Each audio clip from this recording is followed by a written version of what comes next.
There was one time I really wanted revenge. Revenge. I'm telling you right now, boy, I hated that guy so much. And I got it. Got it good.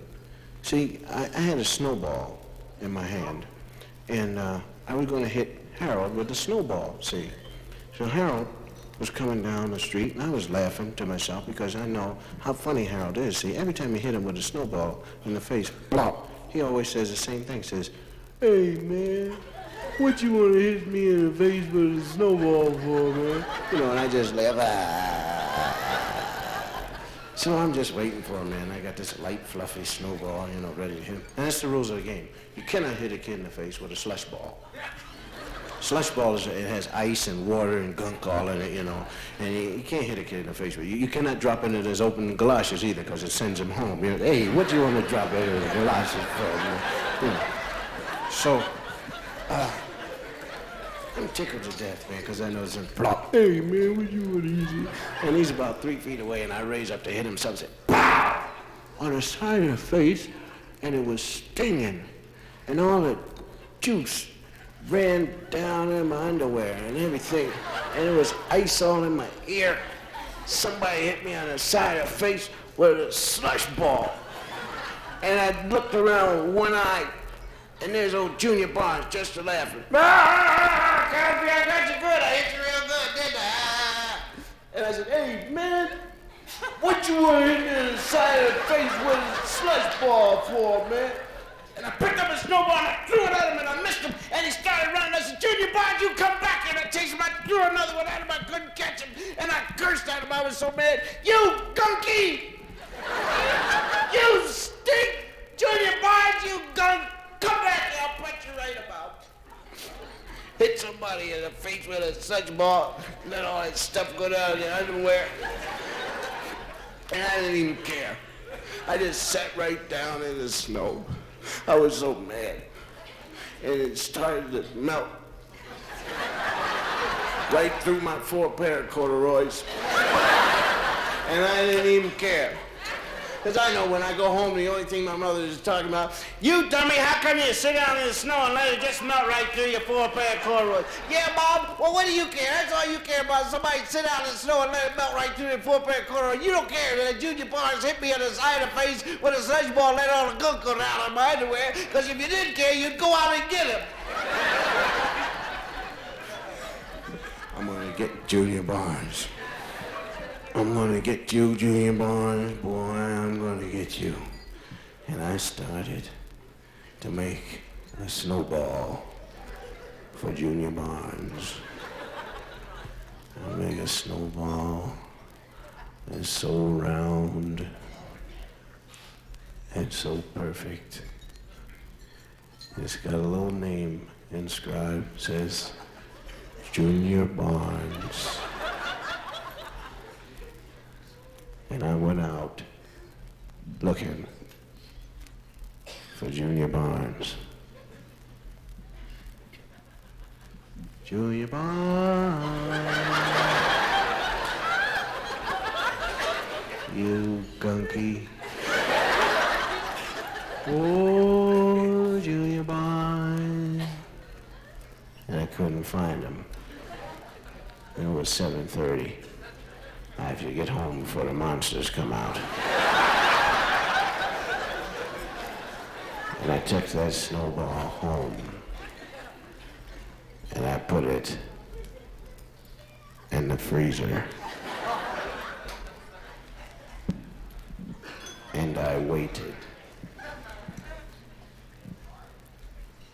July.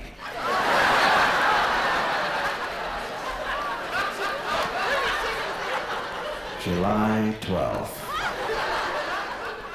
my birthday. It was 104 degrees in the shade. Not a snowball in sight.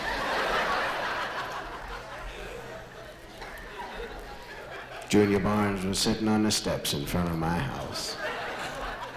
I was standing there with him. I had gone to great lengths to prove to Junior Barnes that I was his greatest friend. Let him drink out of my orange soda bottle without even wiping it off. And old Junior Barnes just sitting there telling his little jokes. Ah.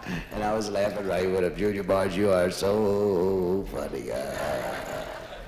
And I said, Junior Barnes, I'm going to the house and get an orange soda for us. You just wait right here. Ah, you donkey. And I walked in the house and opened that freezer door, and my mother had thrown the snowball away.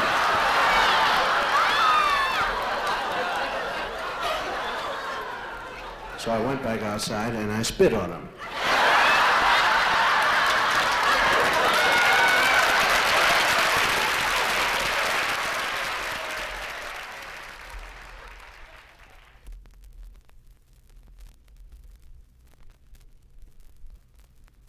Of course, by this time, I guess most of you know that I have 2 daughters in my family, which I did not ask for.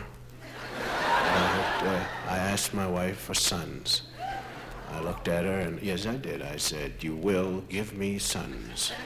Repeat after me. You will. And I have daughters now. My wife tried to blame it on me. Well, you know, the male carries the determining factor, you see. He carries the Y and the X chromosome. Yeah, bull. That's right. Of course, in my philosophy, it's the person's fault who last had it.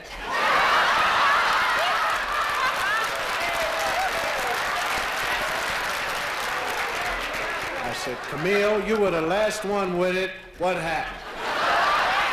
Where did you fail? Yeah, man, I wanted a son. You know, somebody, when I get old, I can sick on the girls. Go get them. Now it's turned around. They're coming at me now. 2-year-old daughter, 2-year-old kid come up to see her the other day. I said, get out of here. Got in his car and drove off. You gotta watch those Beverly Hills kids, man. They're really, really tough. I'm telling you right now. But Erica is 2. Now, I taught her to say hello. See, as I say hello. I'm gonna say hello. Hello. I said, that's right. Hello. Come on, say hello. Hello. I said, now this is marvelous. Marvelous. I said, come on. I get the phone call from L.A. to Philadelphia to my mom. Mom, listen, Erica can say hello. Yeah, no, I'm not kidding. Come on, Erica, say hello. This is Grandma. Say hello. Yeah, go ahead. No, don't look around the room, Erica. Don't look around. No, you gotta say hello. Say hello. Go ahead. 16 hours later, Mom, hang in there now. Come on, drink some coffee, walk around, okay? Here we go. Now, Erica, say hello. No, she never did. I had to hang up. As soon as I hung up, hello. That's my daughter. Of course, you know now, there's a difference in the 2, really. Now, first one born, Erica, she was beautiful. She came out and said, ding, hello. My name is Erica. I love you both. Mommy, what time in the morning would you like to get up? Oh, I said, 8:30. She said, well, I won't wake up until 9 and I'll sleep straight through the night. And even if I'm wet, I will not even cry. And when I get up in the morning, you won't even hear me make a noise. I'll just say, la la la la, lee lee la la la la. My name is Erica, and I love you both. Ding. Now, I said to my wife, look, this is great, you know. Like, we got to have another one right away, you know, before we lose whatever we have going for us, you know. So we did. Now, this second one, Beelzebub. First of all, she come out of the chute a month early. Champagne in one hand, a cigarette in the other. All right, who's in charge here? You, the ugly guy, what are you doing here? I'm your father. Get rid of him, Momsy. Time you been getting up in the morning? Oh, 8:30. Why, would you believe 3:30? For no particular reason. And this is the way I cry. How's that shake up your spinal cord? But I'm a good father, though. I'm a good father. I take care of my kids, man. You couldn't find a more protective man, you know. I'm telling you, I protect them all the way. But I will not change diapers. No, sir. Do not like surprises.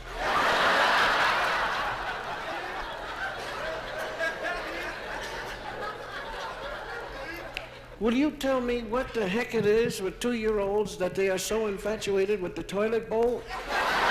My daughter can't even get up fast enough before she's in that toilet bowl with her right arm. Fast. We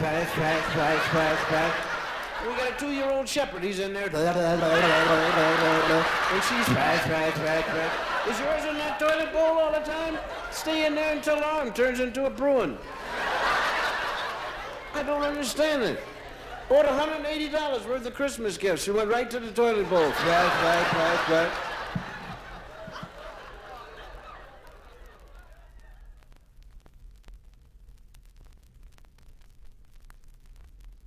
Of course, now, when I was coming up, see, I was an only child for 7 years. I had that blessed moment for 7 years. Oh, it was really great, man. I ate regular, had a lot of clothes, 2 pairs of shoes, lots of corduroys, ties. Guys in my neighborhood, I was the only child in my neighborhood. Other guys were suffering. No food, no nothing. Guys just walking around with the herbs. You know, that's when your stomach is empty. I never let them know I had a good meal. I'd walk out, I'd make some kind of sound. The guys were really hungry. Got to the point where they were chewing water. Oh, yeah.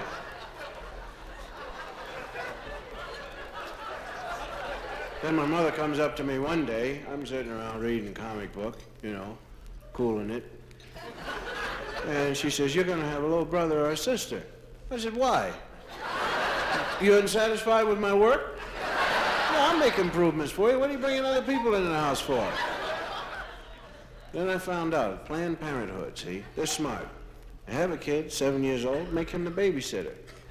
Now I got to look after these 2 brothers of mine who happen to be the worst kids in the world to get along with when the parents leave. Why do parents do that? Leave the oldest to watch the youngest. You know you can't control them, and they know they can get away with anything. And besides that, they stand at the door when the parents are getting ready to leave with the most pitiful look on their faces, stand up there in their PJs, just about 2 seconds off of crying, and they always follow the parents with their heads. "Mommy, you going out? Daddy, you going out? Mommy, you going out?" That's all they say. You know, the whole time parents are getting dressed. "You going out? You going out?" And my father was cool. "Come on, let's hurry up. Let's get out of here." And as soon as they close that door, these 2 guys start crying on me, man, for 12 days. One used to run in place when he cried. And the other stood beside him and vibrated. With all the flang hanging from him. Couldn't take it. "Will you shut up? You better not hit us either." "Why? What are you going to do? Cry?" And they cry so long they get tired, they fall asleep by the door, but they're still evil, still crying. Then they cut that out and the body's still vibrating. Then they start sup-supping. Then the door opens. They've been sleeping by the crack. The parents hit them in the head with the door. And they lie on you. "He set us on fire twice. Went out to play and left the gas on for 3 days." Never forget those guys.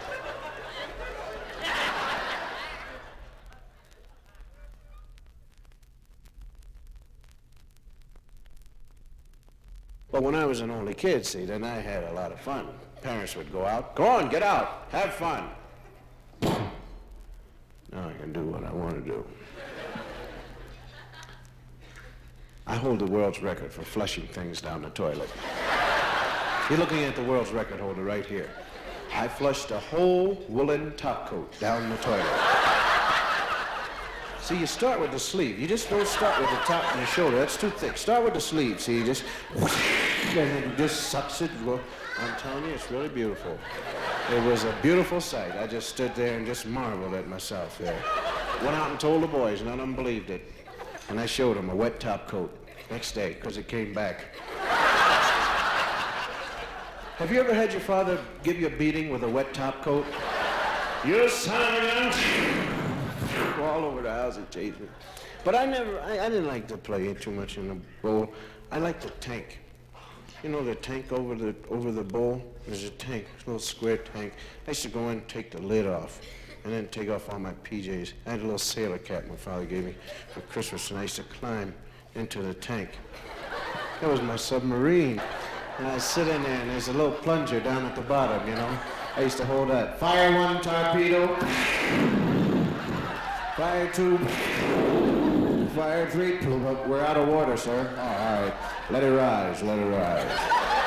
Yeah, I used to love that, man.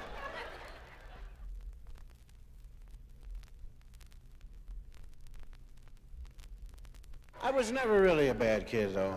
I mean, believe it or not, I never really was. There was one time in my whole school life that I was almost suspended from school for smoking in the bathroom. And I really don't even smoke. That's the whole thing about it. I went in the bathroom with about 5 other kids, man. We were in shop, and we said, let's go to the bathroom. And he said, go ahead. He was so happy to get rid of us. So we went in the bathroom, and one guy broke out a cigarette he had stolen from his father. Look, man, I stole a cigarette from my father. It's all bent up, and the tobacco's falling out. Just light it up.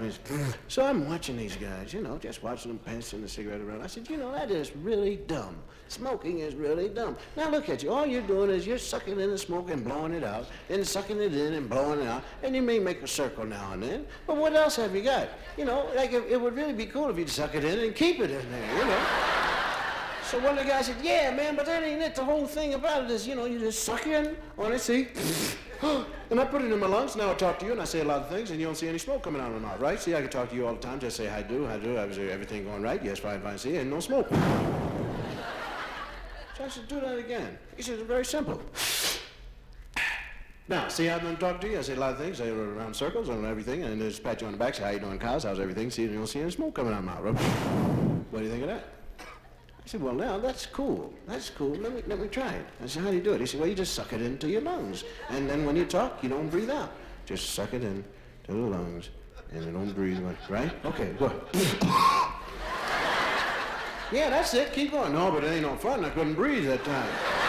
My lungs don't want that in there. No, go ahead. Take a suck it in now. Go ahead. Okay, all right. No, don't rush me now. Don't rush me.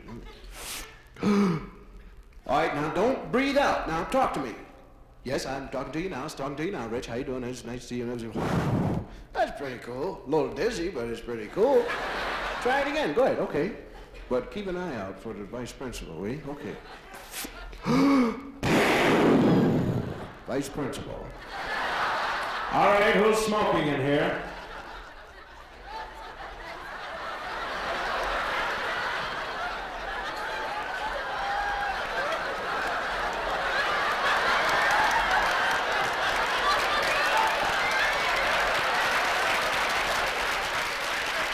And he was very cool. He waited.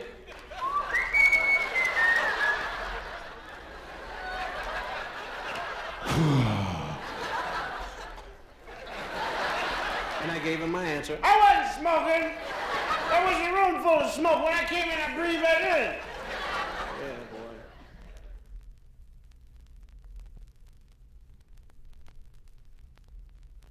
Now, I do not understand wives.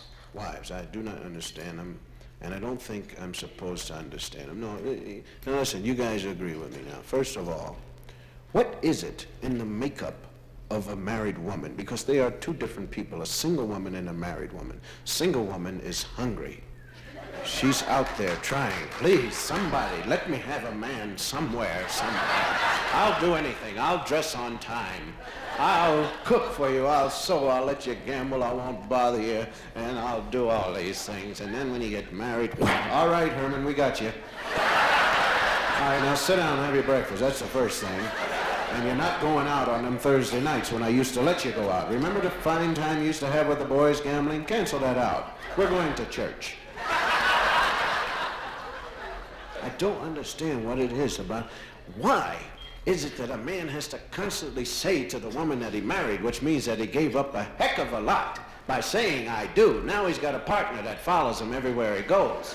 See, how come there's always a thing where the lady wakes him up 3 o'clock in the morning, on time every time, to ask the dumb question of the morning. The dumb question of the morning. Now, I love to sleep. I love sleep so much. I'd enjoy sleep like a good steak. I really did. If you could peek into my bedroom and see me sleeping, you'll never see me like, I never sleep like that. I enjoy sleep. I say, oh. Oh. That's the way I sleep, man. Oh. Oh, that was wonderful. Oh.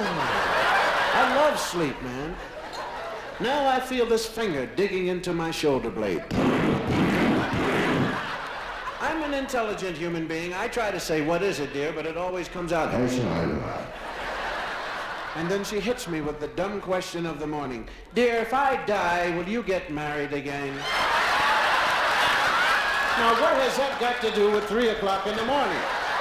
And you got to ask her, dear, how long have you been sitting up thinking about this? You know, have you been sitting up since 8 o'clock at night waiting for this answer? I don't understand you. No man in his right mind has ever said, dear, if I die tomorrow, will you get married? No man ever said that. Only women. Only women. Weird people. Oh, yes, I was an only child for 7 years. And I really enjoyed it. I was 7 years old. I was really having a groovy time. And when I was 7, I remember, like, everything. I was concerned with things that are cool, whatever is cool. And I remember one day my mother coming up to me and she says, you know, you're Protestant. I said, yeah? What month? And she said, no, it has nothing to do with how old you are, nothing like that. You know, she says, Protestant is a part of faith, and we're Methodists, you know, and that's what you are. And I said, well, you know, I mean, is it cool? And she said, well, yes, it's cool, it's cool.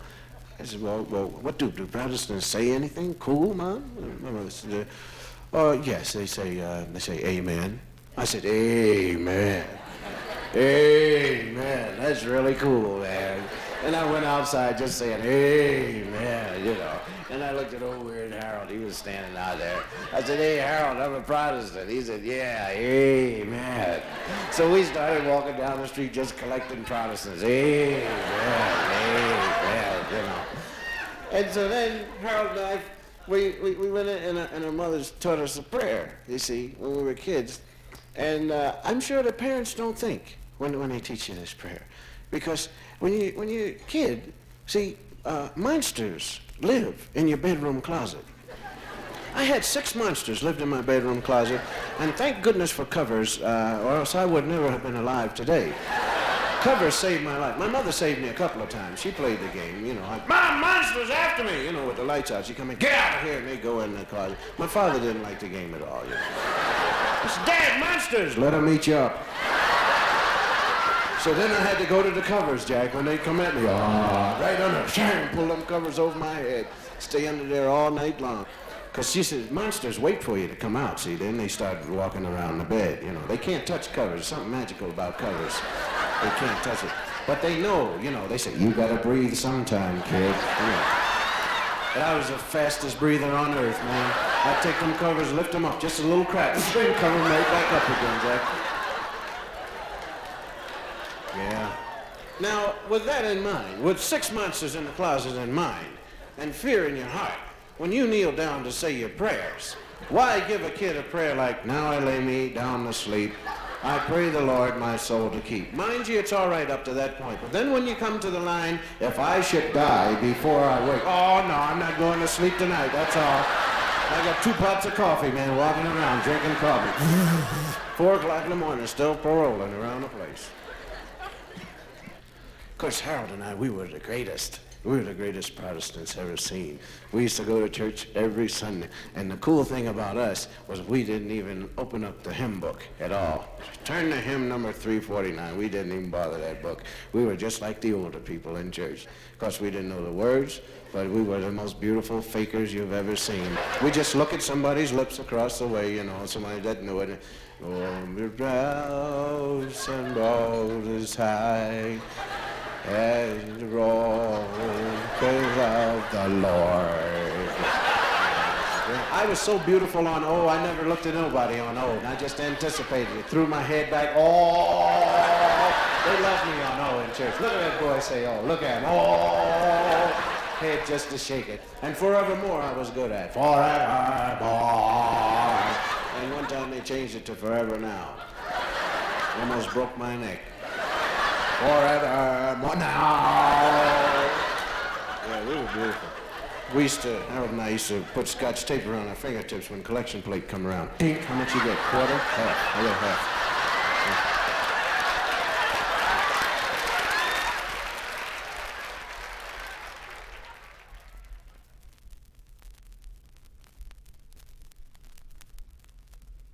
But old Weird Harold and I, old Weird Harold, we called him that because he was 6'9", weighed 50 pounds. We used to use him to get the football out of the sewer. We used to go to every horror picture in the world. I'm telling you right now, we would go and we would see Frankenstein. We'd walk 100 miles to see Frankenstein. And mind you, we never saw the monster once. Never saw him once, because we were too scared to look at him. And we had the best seats in the movie. We used to sit right up front. I mean, right up front. That's where you can see everything. You just look right up front there. And we'd say to each other, you gonna look at the monster this time? Yeah. No, don't lie now. If you're not gonna look at it and say that, you might as well get right on the floor now if you're not gonna look at it. You didn't look at it the last time. Yes, I did. Don't lie. Put it on the wall. Look at it. That's where we stayed for 12 days. Used to go home with 100 black juji fruits all on our backs. Yeah. So, my mother, we used to stay over and over and over trying to get to see the monster, but we couldn't do it. We were too scared.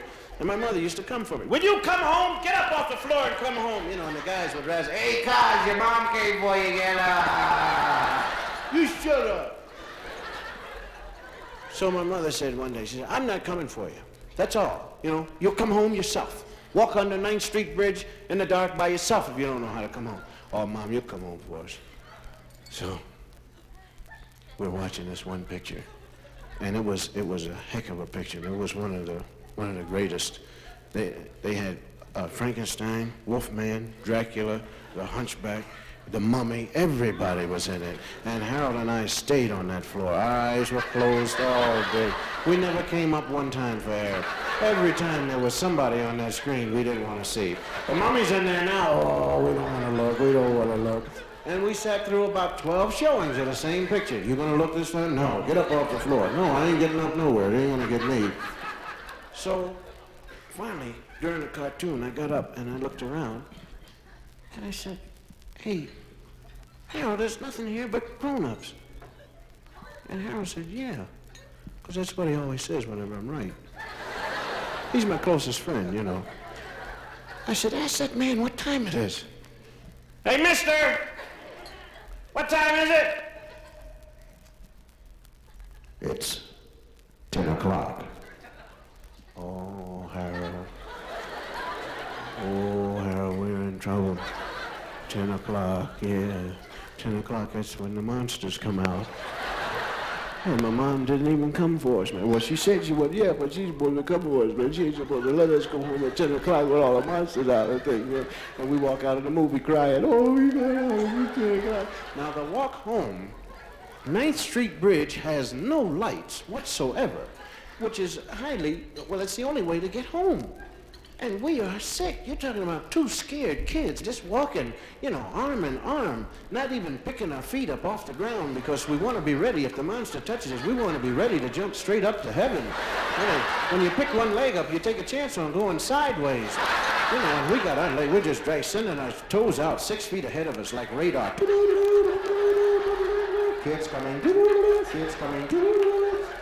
And I'm telling you, really scared and ready to go any second. And I bumped into Harold. I said, Harold, did I bump into you? Harold said, no. I said, don't lie to me now, Harold. I said, if I bumped into you, say that I bumped. Even if I didn't bump into you, Harold, say that I bumped into you, because if I didn't, we're going to get eaten alive. You know that, don't you? Harold said, well, you bumped into me. I said, okay, don't lie anymore. Now, I don't know the name of the wino that came out of the alley that emptied onto the 9th Street Bridge. I don't even care what the guy's name is, man. All I know is that he was wrong. That's all I can say. He was pure D wrong. You just don't walk out of an alley that empties on the 9th Street Bridge without making some sort of announcement. Warning little kids. Look out, little kids, coming home from the Astor movie after seeing a whole lot of horror monsters. There's nobody that can hurt you. It's just a little old wino. And he came out. Now, I'm sure while filling out the accident report on this man, that the doctor said, what happened? I don't know. It was just 4 feet, ran right up my chest, danced on my head for a half hour, and then ran straight down my back, doctor. What, did they say anything? Yes, they said, ah! Did you see them at all? Yes, there was a little kid riding on top of a tall, skinny one, and he was beating him with a stick saying, faster, faster, you fool, you fool.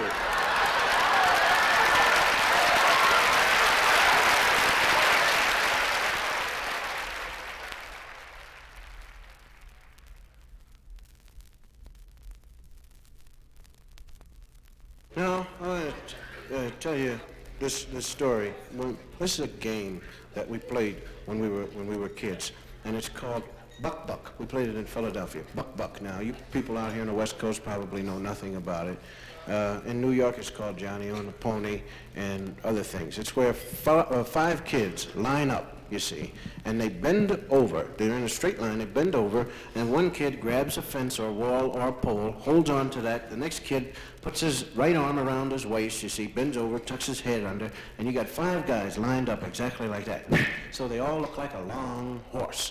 Now, the object of the game is that one at a time, one by one, kids come running up and they say, Buck Buck number 1, come in! They run up, leap in the air, and they land on the horse. And they keep going, bam, bam, bam, until they collapse the horse, you see. Now, that's the object of the game. Then you count how many kids you held, and you go back and forth, you see. Now, we had the champion Buck Buck team of the world. When I tell you we played Buck Buck, there was nobody that whipped us anywhere, man. And you can tell kids that play a lot of Buck Buck because they're built like this, you see. And their legs are only 4 inches long. That's all they had, because they've been crushed so much. So we're around there practicing, Buck Buck number 5, land on each other. Some kids come down from the rough part of town, and they're really tough, man. They got toothpicks on the side of their mouth, and the hat on sideways, and they got the pants on backwards, you know, just rebelling against everything, you know. And he said, listen, we're here, you're supposed to be so tough, we challenge you to the Buck Buck Championship of the world. So we said, all right. So I line up, turkeys. So we line up, 5 of us. They start sending kids down. Buck Buck number 1, come in. They feel pretty heavy, man. We check them out. Guys have rocks in their pockets to make them way heavier, you know. And Buck Buck number 2. Now they get up to 300, and it's really heavy. Buck Buck 300, come in. Now they're on top of us, piled all the way up to the sky, and they're rocking back and forth. Hey, whoa, hold on, Harold. I can't do it no more, guys. Come on, hold on. Buck Buck 400, coming. We collapse. All right, how many did you hold? We held 400 of your guys. Well, that was pretty good. But we usually hold around 600. All right, we line up. They line up. Send the first kid down, old Red Harold. All right, Harold. Buck Buck number 1, come in. These guys are really cool. What was that? A mosquito? You guys don't have no weight. Come on, let's go. Buck Buck number 2 coming. I landed. A piece of paper. Somebody threw a piece of paper on top of me. Buck Buck number 3. That was nothing.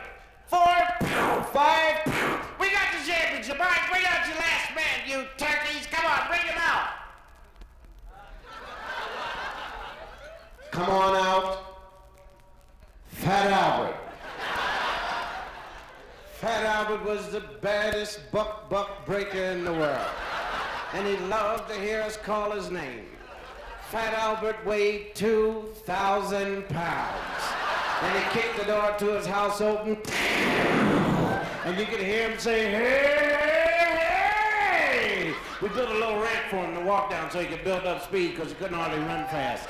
And he was coming, hey! And the ground is trembling. Trees falling over. Buildings losing pieces of brick. Parents taking kids off the street. Hey! And these guys underneath said, what's the ground doing shaking, man? How come the ground shaking? So that's Fat Albert coming for you. Hey! And he turned the corner and he saw one leg. What is that? So that's Fat Albert. Hey! And they stood up. We yelled, he ain't falling on us. Now, I told you that story to tell you this one. Now,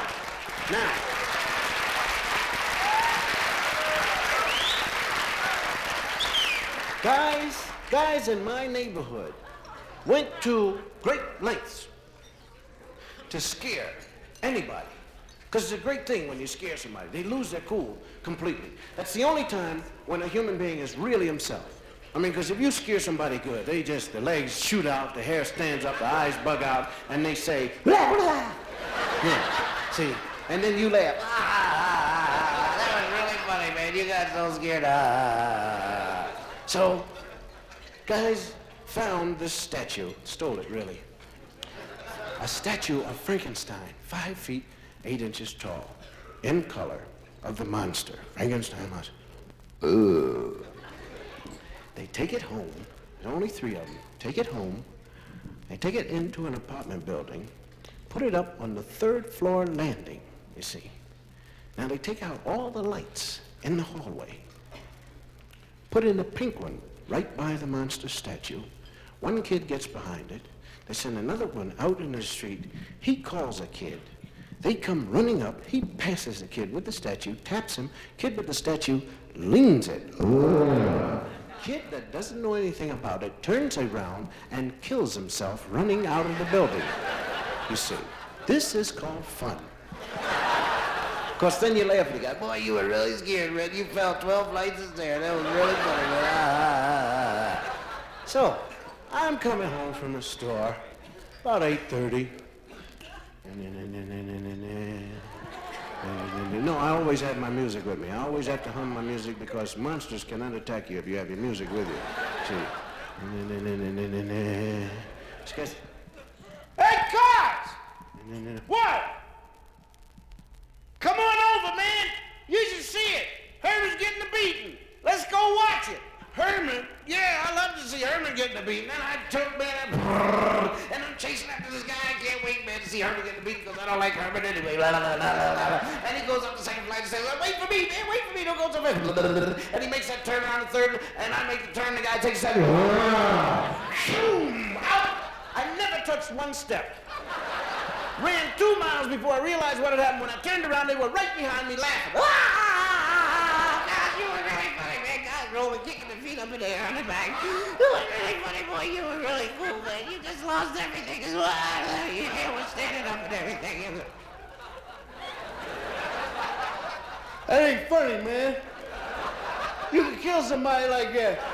Suppose somebody would look at that statue and your heart just stopped pumping right away. Or the guy would have just fallen down some stairs and hurt himself. That ain't funny. Yeah, God, you just see yourself. It was really funny, man. You just went true. Didn't even touch one step, man. Really cool, I'm telling you. Listen, guys, now you gotta get somebody. Yeah, that's right.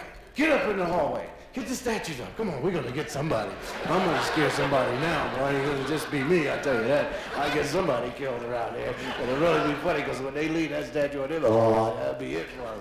And I'm waiting outside. Is the thing up? Yeah, okay. Here we go. You know, somebody gotta come sooner or later. I'm gonna get somebody. And I hear off in the distance, hey! Fat Albert. Hey! I said, hey, Fat Albert, come here, man. You should see Herman. He's getting a beating. I love to see Herman get a beating. Hey! Now, Fat Albert is not too fast, see? So I run up and I grab him by the arm. Come on, Albert, hurry up. Hey! And I start hitting him behind the back. Hurry up, man. Did you see it before it's over?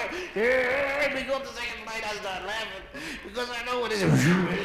Come on, Albert. We get up to the 3rd flight, and the guy said, oh. I forgot I was behind him.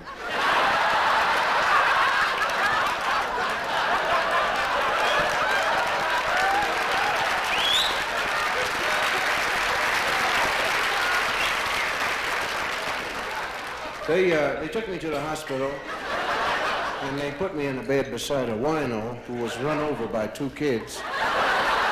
And we both agreed that frightened children are really hard to get along with. I never had a guy dance on me so long.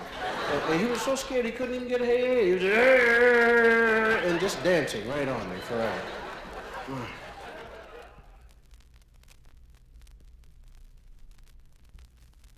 You know, airplanes, you know, all comics do routines on airplanes, you know, and they talk about fear and stuff like that, see.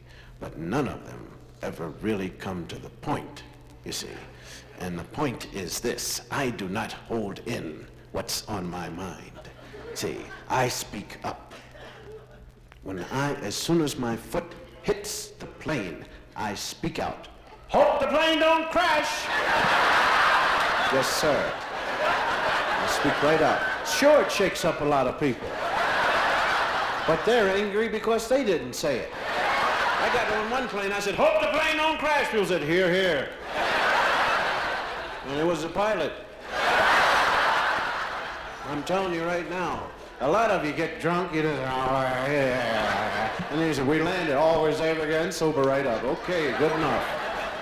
And I'll tell you something else. I want to know when the plane is going down. I don't want any stewardess walking by saying, "Oh, no smoking, just for fun." No, sir. I want to prepare myself for that crash. Guy, the worst thing in the world to do is die while you're reading Life magazine. I want to be able to do all those dumb things that I've been preparing and think. I want to put my arms out, brace myself, just in case, you know. Sure, my wrist may wind up in my shoulder joint, but I still might, I want to wait until it's 6 inches from hitting and then jump up in the air. I want to do those things. I don't care if I get wiped out. And I want you to face reality, too. I've told my wife about this a million times. When that plane is going down, I am not thinking about my wife and daughters. I'm sorry. A lot of you may say, "Oh, that's bad." I'm saying to myself, "Why me?"